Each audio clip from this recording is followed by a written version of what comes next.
ধর্মবর্ণ নির্বিশেষে নাগরিক অধিকার রক্ষায় কঠোর বার্তা দিলেন তামিলনাড়ুর নবনিযুক্ত মুখ্যমন্ত্রী থালাপতি বিজয়। ভারতের বর্তমান বাস্তবতায় মুসলিমরা যেখানে নিগ্রহের শিকার, সেখানে নিজ রাজ্যে সংখ্যালঘুদের নিরাপত্তায় সরব থালাপতি স্পষ্ট করে জানিয়ে দিয়েছেন, তামিলনাড়ুর মাটিতে বিভেদ আর বিদ্বেষের কোনো স্থান নেই। গেল 12 মে এক বার্তায় মুখ্যমন্ত্রী হুঁশিয়ারি দিয়ে বলেন, তার রাজ্যে যদি কোনো হিন্দু মুসলমানদের উপর অত্যাচার চালায় তবে তার বিচার হবে বিশ্ব ইতিহাসের এক অনন্য দৃষ্টান্ত। অপরাধী যে ধর্মেরই হোক না কেন, তাকে বিন্দুমাত্র ছাড় দেয়া হবে না বলে সাফ জানিয়ে দিয়েছেন তিনি। বিজয়ের এই মন্তব্যে দেশজুড়ে এক নতুন রাজনৈতিক আলোচনার জন্ম দিয়েছে। মুখ্যমন্ত্রীর মতে, মানুষে মানুষে কোনো ভেদাভেদ নেই, আমরা সকলে ভাই ভাই।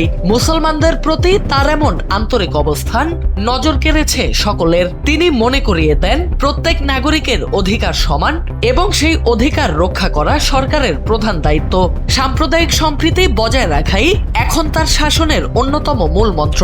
কেবল সম্প্রীতির বার্তাই নয়, ক্ষমতা গ্রহণের পর প্রথম বড় সিদ্ধান্ত হিসেবে রাজ্য জুড়ে 717টি মদের দোকান বন্ধের নির্দেশ জারি করেছেন বিজয়।